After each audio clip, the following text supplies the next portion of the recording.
Catching up with text tonight. Thanks, Jane and John. Good evening, everyone. Welcome to the program.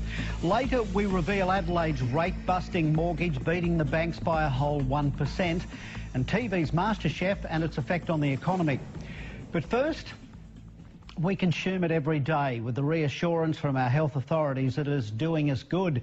The truth is, fluoride is a poison, and adding it to our drinking water is an evolving social experiment started 40 years ago. Now one of the world's top fluoride experts has issued a grim warning about what it could be doing to our health and that of unborn children. Yet as Frank Pengello reports, you'll get a different spin from dentists and health bureaucrats. We consider that as a poison. Why should a poison be in drinking water? The poison is fluoride. It's there because government health bureaucrats and dentists tell us it's for our common good, for reducing tooth decay, and at levels which won't harm you. That doesn't wash with Professor A.K. Shashila. They should realise it's the poisonous substance. It doesn't promote health. It is a disease-causing agent, and fluoridation should be stopped as early as possible.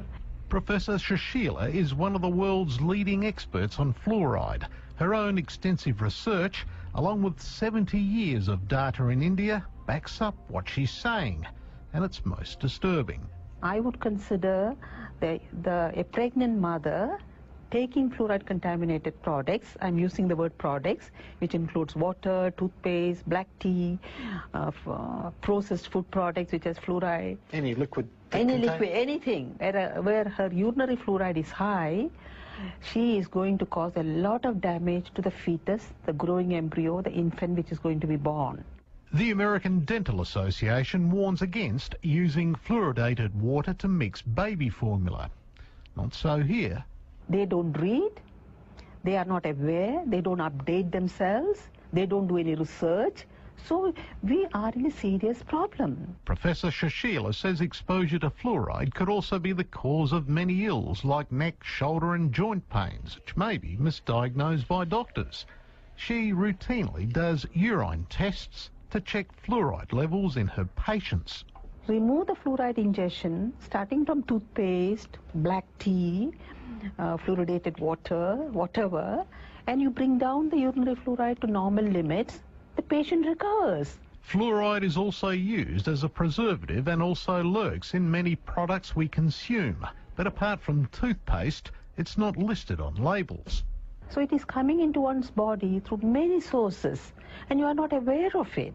The fluoride that goes into our drinking water is toxic waste from the production of fertiliser. For maybe 100 years, the phosphate fertilizer industry put out two very, very poisonous gases into the environment, hydrogen fluoride and silicon tetrafluoride. Eventually, they were required to capture those, and they did it with a wet spray, water, and that water converts these two very toxic gases into hexafluorosilicic acid. And it's this scrubbing liquor, which is about 25% strong, is put into tanker trucks, driven around the country, and added to our drinking water. Here's what's in the mix made in Australia. A sickening cocktail of heavy metals like arsenic, barium, beryllium, cadmium, lead, mercury, and on it goes. And in much higher concentrations than is allowed for lead and arsenic. Why should you make people drink a poisoned water? Well, it's forced medication for the masses. And there are more than 1,000 doctors and scientists around the world who, like Professor Shashila, condemn what's going on. The problem with adding medicine to water is an obvious one of consent, that people can't give their informed consent, which is a basic of medical ethics. Fluoride is about to be added to Mount Gambier's water from the Blue Lake. Alex Young is livid. He's collected a petition of more than 6,000 signatures against the move, or a quarter of the town, which has been ignored by the state government.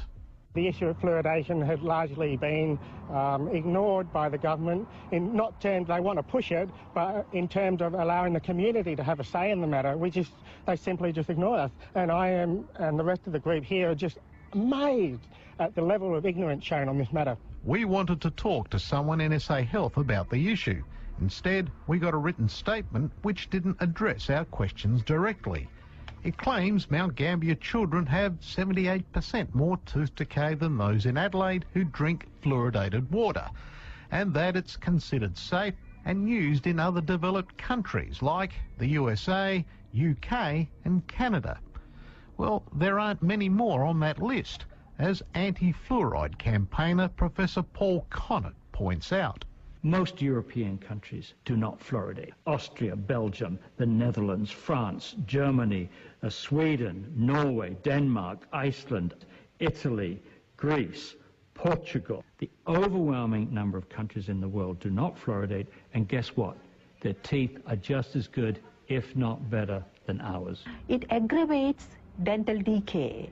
The tooth gets pitted, perforated, it gets chipped off, it breaks, and also at a much younger age, the people will become edentulous, means they will lose their teeth. The anti-fluoride movement says while there's ample evidence to support what they're saying, governments still refuse to listen or fund research to study the impact it has on health. The real culprit here is these bureaucrats who are spinning the information before it gets to the decision makers, and that's what's outrageous. We expect, I think, politicians to spin, but we shouldn't expect civil servants to spin. A mistake? Yes, of course.